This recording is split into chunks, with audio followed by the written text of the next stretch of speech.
By the time I climbed past the 6,000-foot mark, the mountain stopped feeling like a hiking trail and started feeling like another world. Everything changed up there. The lower part of the trail had been normal enough. Birds calling through the trees, wind moving through the pines, a few other hikers heading back down before dark. The usual sounds you don't even notice until they're gone. But the higher I got, the quieter everything became. First, the birds disappeared, then the insects. Eventually, even the wind seemed to die. It wasn't peaceful silence either. It felt wrong, like the mountain was holding its breath. I remember stopping at one point just to listen and realizing I couldn't hear anything except my own breathing. The air was thinner up there, cold enough to sting inside my chest every time I inhaled. My boots scraped against loose rock, and the sound echoed farther than it should have. That was the strange part. Every little noise felt too loud because there was nothing else around to cover it. No birds, no distant water, no movement, nothing alive.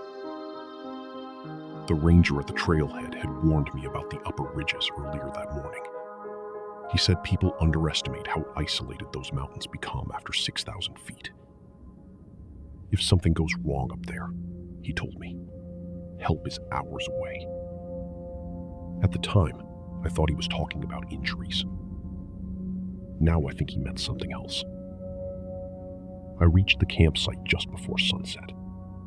It was a small clearing surrounded by dead trees bent in strange directions from years of wind and snow.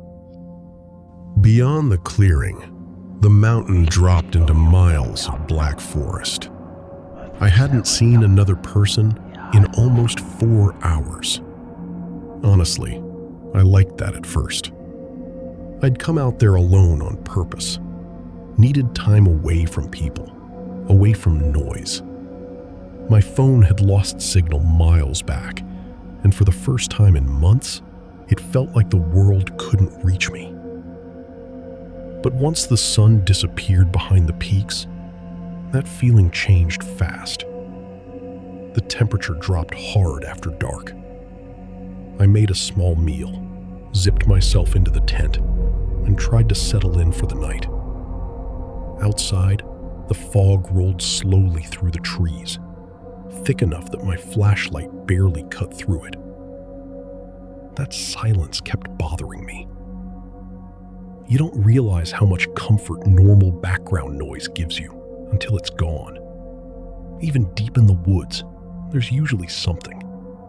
Crickets, wind, animals moving around. Up there, nothing. It felt like the entire mountain was empty. I don't know how long I'd been lying there before I heard the first sound. Crunch. Soft, but clear. Somewhere outside the tent. I sat up immediately. At first, I figured it was an animal, maybe a deer wandering through camp. I stayed still and listened. A few seconds later, I heard it again. Crunch. Closer this time. Slow footsteps moving through gravel. Then another step, and another.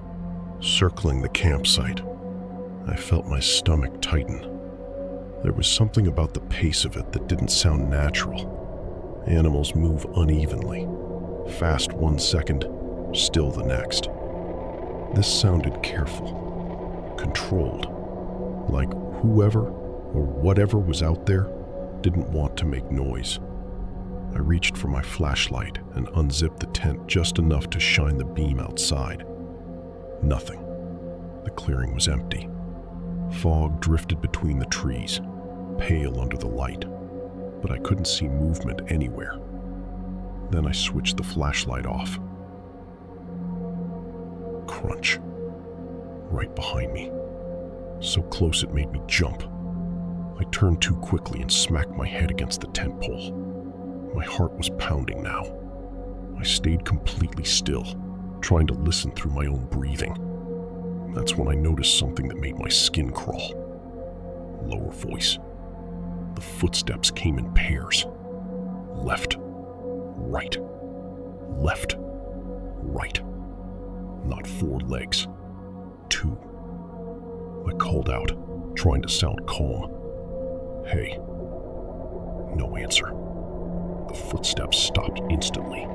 The silence that followed felt heavier than before, like something was standing just outside the tent, listening to me breathe. I kept staring at the thin nylon wall in front of me. Then a shadow slowly moved across it. Tall.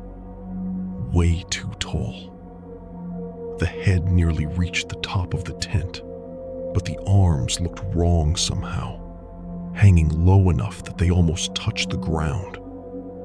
I couldn't move, couldn't even swallow. The figure circled slowly around the tent once more. And then, right beside my head, I heard a voice whisper through the fabric. Don't look outside. The worst part was that the voice sounded exactly like mine.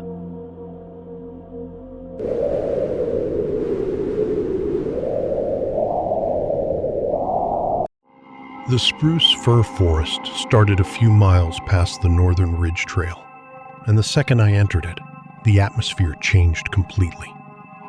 Everything felt darker in there.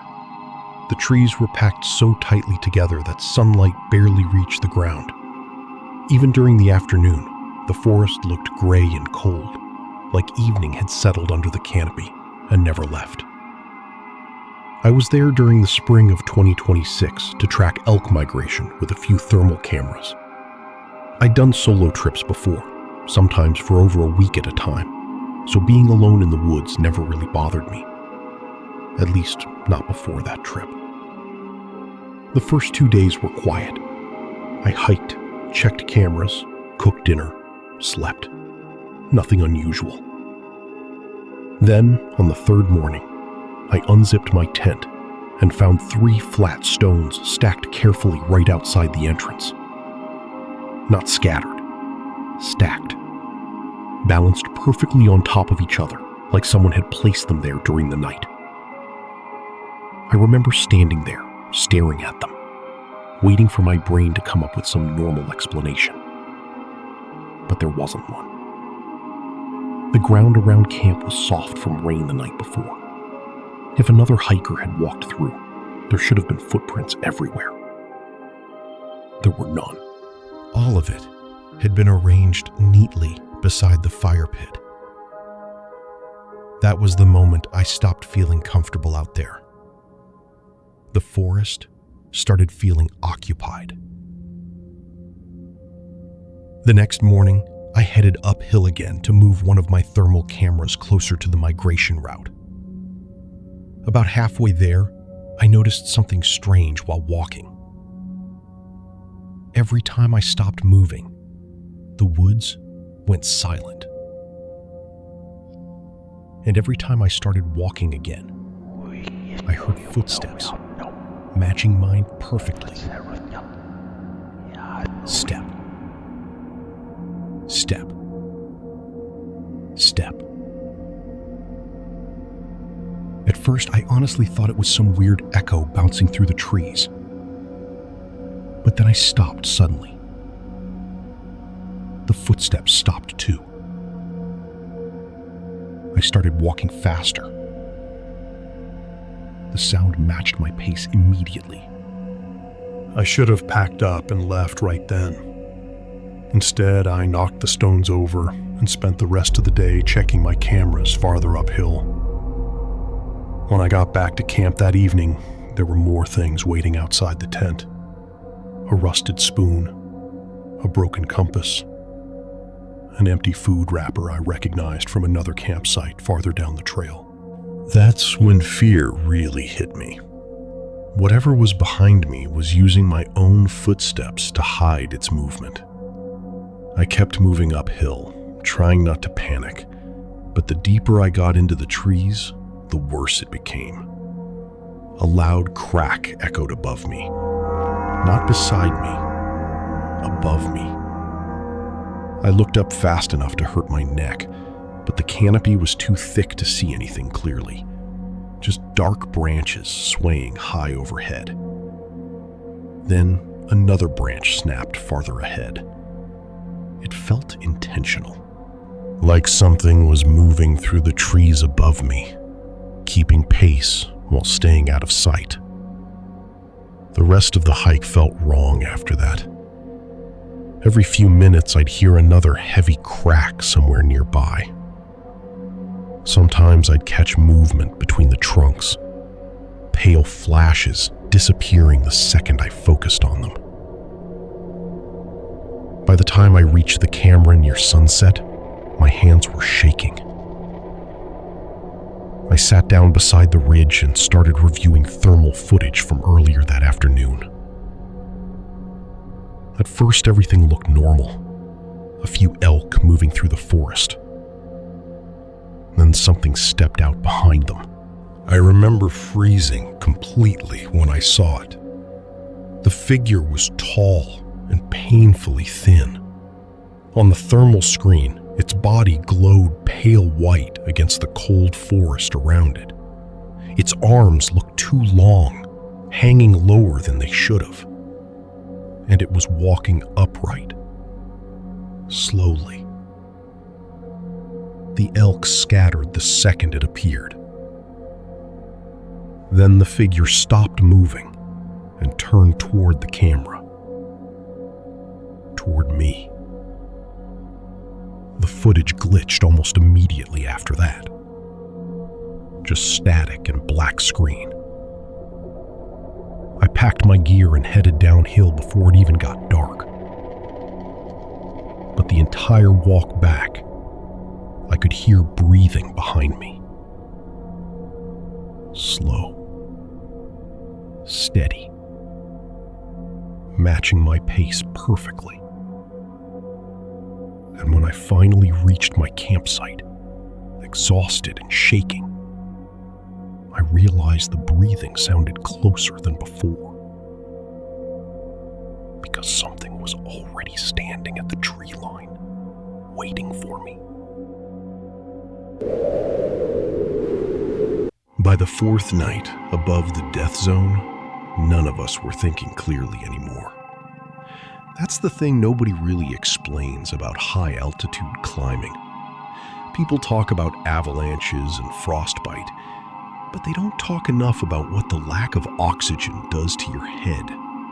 It changes you. Your thoughts slow down. You forget simple things. You wake up confused and struggle to tell whether certain memories actually happened or if you dreamed them. After enough time up there, reality starts feeling unstable. We were 5 experienced climbers camped below the summit ridge during a winter ascent in early 2025. Everyone on that team had climbed dangerous routes before. We trusted each other completely. At least we did before the storm trapped us there. The weather turned bad late on the second evening. Winds strong enough to shake the tents non-stop. Snow blowing so heavily that visibility disappeared beyond a few feet. Once darkness fell, the mountain outside became nothing but blackness and white fog. By the third day, exhaustion had started getting to all of us. Nobody slept properly. Every breath felt thin and weak. Even small tasks became frustrating. Your head constantly pounded from the altitude, and conversations started turning tense for no reason. That's when we noticed the first problem. One of the guide ropes outside camp had been cut during the night. Not torn by wind, cut clean through. At first we blamed each other by accident. Marcus thought Liam must have loosened it while adjusting equipment. Liam swore he hadn't touched it. Eventually we convinced ourselves it was probably human error caused by fatigue. But then, more things started happening. Food packs disappeared and turned up buried in snow farther downhill, A climbing harness went missing for nearly 6 hours before we found it hanging from a rock near the edge of camp. One of the oxygen canisters had been moved outside the perimeter markers we set every night. Nobody remembered moving any of it. That was the terrifying part. Every single one of us started doubting our own memory. The higher the storm got, the worse things became. Sometimes you'd wake up convinced someone had spoken to you moments earlier, only to realize everyone else was asleep. Once, I thought I saw a person standing beyond the fog near the ridge, but when I looked again, there was nothing there. I told myself it was hypoxia, hallucinations caused by lack of oxygen. That explanation worked right up until the 4th night. The storm was violent by then. Snow hitting the tent so hard it sounded like handfuls of gravel. None of us were sleeping anymore. We were just lying there waiting for daylight. That's when I heard footsteps outside. Slow crunching sounds moving through the snow. At first I ignored it because the mountain plays tricks on your hearing during storms. But then the footsteps came closer, circling the tents. Back and forth. Back and forth. I finally whispered to Daniel, asking if he heard it too. He looked at me for a second and quietly nodded. That scared me more than the sound itself. Because if both of us heard it, then maybe it wasn't in our heads. We stayed completely still, listening. The footsteps stopped beside our tent. For a few seconds, there was only wind. Then the side of the tent slowly pushed inward near my shoulder. Not violently, just enough pressure to show something was touching it from outside. Daniel saw it too. I could tell from the look on his face. Then a shadow moved through the fog beyond the fabric. Tall, thin, human-shaped, but wrong somehow. And in that moment, every missing item, every cut rope, every strange sound we blamed on altitude sickness suddenly felt real. Because something had been inside our camp during the storm, close enough to touch our tents while we convinced ourselves it was all in our heads.